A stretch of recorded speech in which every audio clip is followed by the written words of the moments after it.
అందరికీ నమస్కారం. ఈరోజు మీ అందరికీ నేను వినిపించబోయే కథ రెండో కొడుకు. రచయిత ఎస్ఎస్వి ఏకే కుమార్ గారు. ఇక కథలోకి వెళితే, తుఫాను ముందర తరువాత కూడా వాతావరణం ఎంతో ప్రశాంతంగా ఉంటుంది.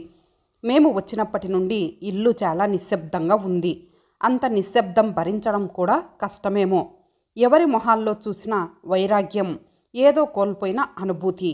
జీవితం ఇంతేనన్న విషాదం వెరసి ఆ ఇల్లు శివాలయంలా ఉంది. నేను మా అమ్మతో అక్కడకు వచ్చి ఓ వారం పైనే అయ్యింది. ఈ వారం రోజులలో నేను విన్న మాటలు చాలా తక్కువ. అలానే నేను మాట్లాడింది కూడా. అమ్మ అయితే ఒకళ్ళు పలకరిస్తే కానీ పెదవి విప్పట్లేదు. అందరిలాగే బాధతో మౌనంగా ఉన్నాడేమో బావ అనుకున్నాను. కానీ పేలడానికి సిద్ధంగా ఉన్న అగ్నిపర్వతం అనుకోలేదు. అసలు ఎందుకు వచ్చారు మీరు? ఇంకా పంపకాలకేం మిగిలాయని ఆవేశంతో ఊగిపోయాడు. వారం రోజులుగా తన గుండెల్లో దాచుకున్న ఈ కోపం, ద్వేషం ఒక్కసారిగా మా బావ ముఖంలోకి వచ్చి ముఖం వికృతంగా మారింది. అంతవరకు అది తుఫాను తర్వాత ప్రశాంతతే అనుకున్నాను, కానీ రాబోయే తుఫాన్కి సంకేతం అని మాత్రం అనుకోలేకపోయాను. ఒక్కసారిగా బావ పేల్చిన అగ్నిపర్వతపు మాటల నుండి వెలువడిన లావా కంటే ఆ మాటలు విని నా కళ్ళల్లో నుండి వెలువడిన కన్నీళ్లు వెచ్చగా నా బుగ్గల్ని తాకాయి. ఊహించని పరిస్థితి ఎదురైంది. దాంతో నిశ్చేష్టుడనై నోట మాట రాక నిలుచుండిపోయాము. తేరుకొని జవాబు చెప్పేలోపే అమ్మ నా చెయ్యి పుచ్చుకొని నన్ను గదిలోకి తీసుకువెళ్ళింది. అదేంటమ్మా, నన్ను మాట్లాడనివ్వలేదు? నెమ్మదిగా ప్రశ్నించాను. వాడు ఏ ఉద్దేశంతో ఆ మాట అన్నాడో చూచాయగా తెలుస్తూనే ఉంది. అటువంటి పరిస్థితులలో మనం కూడా వెంటనే స్పందిస్తే మాటకు మాట పెరుగుతుందే తప్ప ప్రయోజనం ఉండదు. మనసు తెలుసుకునేందుకు ఆస్కారం ఉండదు. అందుకని మనకి ఇది మాట్లాడే సమయం కాదు. అవకాశం చూసి వాడి ఉద్దేశం కనుక్కుందాం. ఈలోగా వాడు కొంత ఊరట చెందుతాడు. మనం ఎందుకు మాట్లాడలేదోనని కొంత మనిషిగా ఆలోచించగలుగుతాడు. అందుకే అలా చేశాను. మనం సాధ్యమైనంత త్వరగా మన ఇంటికి వెళ్ళిపోవడం మంచిది. అమ్మ దూరదృష్టికి ఆనందం కలిగింది. నిజమే, ఒక్క క్షణం మనలో కలిగే ఏ భావాన్నైనా అణచుకొని ఆలోచిస్తే తప్పులు జరిగే అవకాశం తక్కువగా ఉంటుంది. అది అనుభవం నేర్పే పాఠం. దానికి ఎవరైనా తల వంచాల్సిందే. అమ్మ మాటలకి అంగీకరించినట్టుగా తల ఊపాను. ఆ రాత్రి చాలా రకాల ఆలోచనలు నన్ను వశం చేసుకొని దాదాపు 20 సంవత్సరాల గతంలోకి తీసుకువెళ్ళాయి. ఏంటమ్మా ఏమీ చెప్పవు, సరిగ్గా మాట్లాడవు, ఏమి అడిగినా తప్పించుకు తిరుగుతున్నావు? తాతయ్య గట్టిగా నిలదీశాడు అమ్మని. ఏమీ లేదు నాన్న, ఈ మధ్య కొంచెం నలతగా ఉంటోంది, నీరసంగా కూడా ఉంటోందని 4 రోజులు ఉందామని వచ్చాను. అమ్మ అసలు విషయానికి మసి పూస్తోందని తాతయ్యకు ఎప్పుడో అర్థమయ్యింది.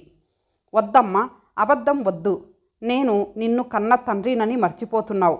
నువ్వు నా చేతులలో పెరిగిన దానివి. నువ్వు చెబుతున్నది నిజమో అబద్ధమో తెలుసుకోలేనని అనుకోకు. ఇప్పటికైనా నిజం చెప్పు. నువ్వు వచ్చి అప్పుడే 2 రోజులైంది. ఏదో చెప్పాలన్న ఆరాటం నీ కళ్ళల్లో కనిపిస్తోంది. నాకు కంటి భాష పూర్తిగా రాదమ్మా, కానీ నీ కంటి కాటుకను తడుపుతున్న నీ కన్నీరు నాకు కనిపిస్తోంది. ఏమైందమ్మా? అమ్మ దగ్గర కూర్చొని అమ్మ చేతిని తన చేతిలోకి తీసుకుంటూ లాలించారు. అసంకల్పితంగా అమ్మ కళ్ళల్లో నీళ్లు తిరిగాయి. ఊరుకో తల్లి, ఊరుకో అంటూ సావిత్రి కొంచెం మంచినీళ్లు పట్రా అన్నారు అమ్మమ్మను సంబోధిస్తూ. మంచినీళ్లు తాగి కాస్త కుదుటపడింది అమ్మ. ఇప్పుడు చెప్పమ్మా, భాస్కర్ ఏడి? తనెందుకు రాలేదు? అసలేమైంది? నాన్న, ఆయన తను చేస్తున్న బిజినెస్లో నష్టపోయారు. ప్రస్తుతం అప్పుల్లో ఉన్నాం. మొన్న వాళ్ళెవరో ఇంటికి వచ్చి చాలా దారుణంగా మాట్లాడారు. ఇంతవరకు ఏదో కష్టాల్లో ఉన్నాం అనుకున్నాను, కానీ ఒకరి చేత మాట పడే స్థాయికి వచ్చాను అనుకోలేదు. ఆయన కూడా చాలా బాధపడ్డారు. ఆయన అందుకే ఇక్కడకు కూడా రాలేకపోయారు. నేనే ఆయనకు ధైర్యం చెప్పి నీ దగ్గరకు వచ్చాను. మాకు సాయం చేయాలి నాన్న, తల వంచుకొని ప్రార్థనగా అడిగింది అమ్మ. ఏంటమ్మా చెప్పు. మాకు కొంత డబ్బు సాయం కావాలి నాన్న. నిజానికి నిన్ను ఇలా అడగటం మాకు ఇష్టం లేదు, కానీ విధికి ఎదురీదలేం కదా. మేము నిలదొక్కున్నాక తిరిగి ఇచ్చేస్తాం. అప్పుగా కావాలి నాన్న. ఇది అధికారికంగా అడగట్లేదు. ఆప్యాయంగా మాత్రమే అడుగుతున్నాను. తాతయ్య మొహంలోకి సూటిగా చూస్తూ చెప్పలేకపోతోంది అమ్మ. కొంతసేపు నిశ్శబ్దం. ఏం నాన్న, ఏ మాట చెప్పలేదు? అమ్మ మొహంలో ఆందోళన. ఈ విషయం నాకు తెలుసమ్మా. నీ ద్వారా వినాలనే పట్టుపట్టి చెప్పించాను. నా దగ్గర చెప్పటానికి ఇంత ఆరాటపడ్డావా? కాస్త మందలింపు ధ్వనించింది. మళ్ళీ తాతయ్యే అందుకుంటూ, నువ్వు నా తొలి సంతానానివి. నీ నోటనే మొదటిసారిగా నాన్న అన్న పిలుపు విన్నవాడిని. నీకు లేదంటానా? రేపే ఏర్పాటు చేస్తాను. మనసులో ఏ ఆలోచనలు పెట్టుకోకుండా విశ్రాంతి తీసుకో అన్నారు తాతయ్య.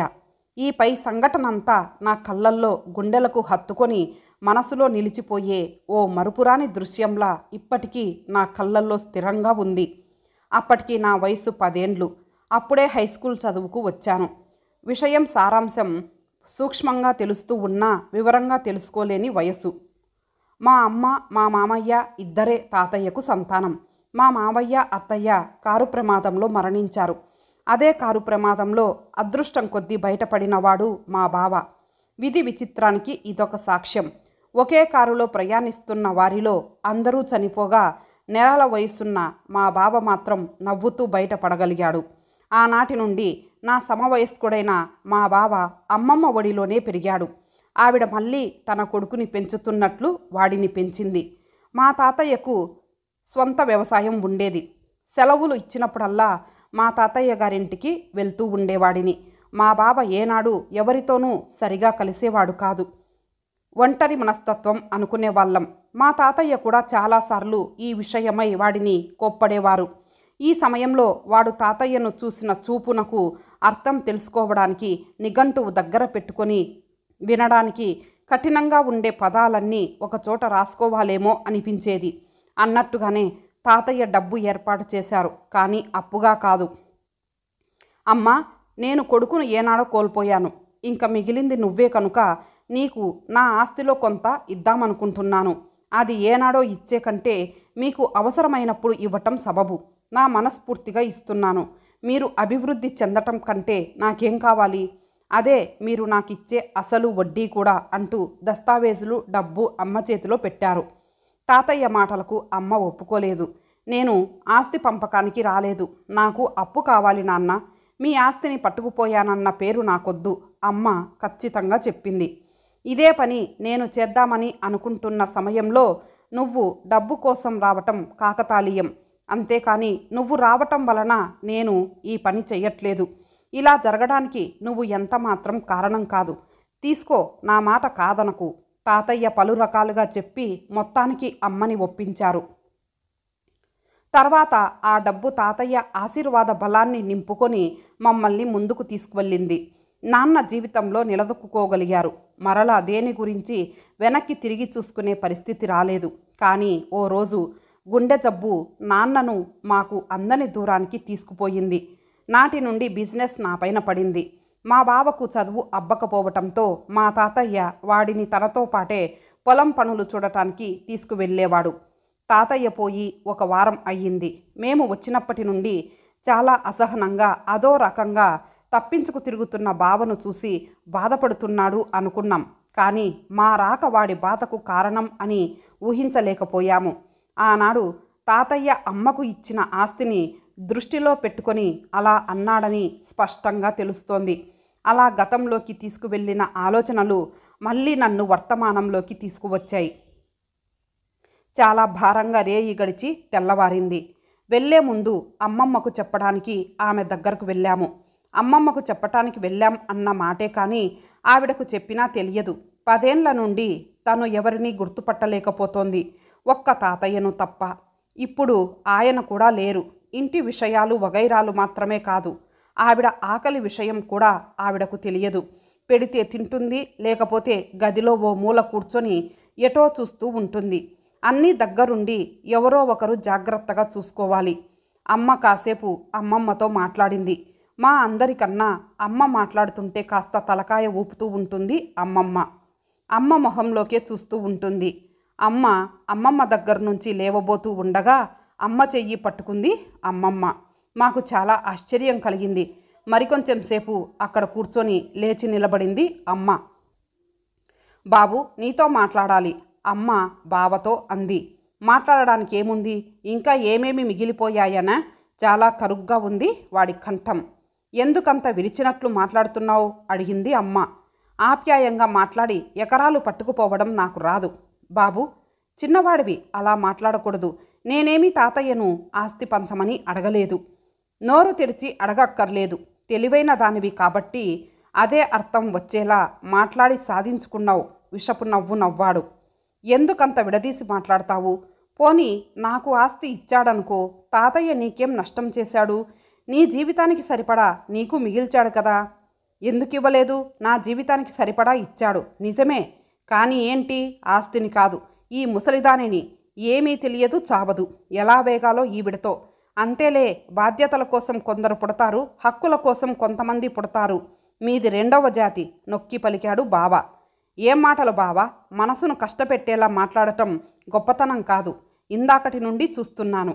అమ్మ ఎంత తగ్గి మాట్లాడుతున్నా నువ్వు ఎలా మాట్లాడుతున్నావో తెలుస్తోందా? కోపంగా ప్రశ్నించాను. అవును మరి, గొప్పలు తప్పులు అనాథలకెలా తెలుస్తాయి? తక్కువ వాడిననే భావం వాడిలో ఉందని అప్పుడు అర్థమైంది.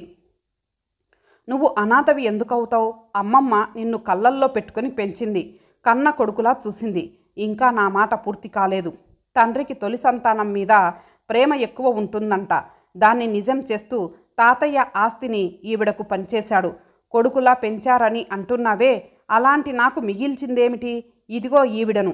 బాధ్యతలు బరువులు నాకు పంచారు. సుఖాలు సరదాలు మీకు. ఎంతైనా అనాథని కదా, అడిగేందుకెవరు ఉంటారు? నా మాటకు అడ్డుపడ్డాడు. వాడు పూర్తిగా న్యూన్యతాభావంలో కూరుకుపోయాడని, దాని నుండి బయటపడాడని నాకు అర్థమైంది. బాధ్యతలు పంచారని పదే పదే అంటున్నావు. నిన్ను తల్లిదండ్రులు పోయిన నాటి నుండి కళ్ళల్లో పెట్టుకు పెంచింది అమ్మమ్మ.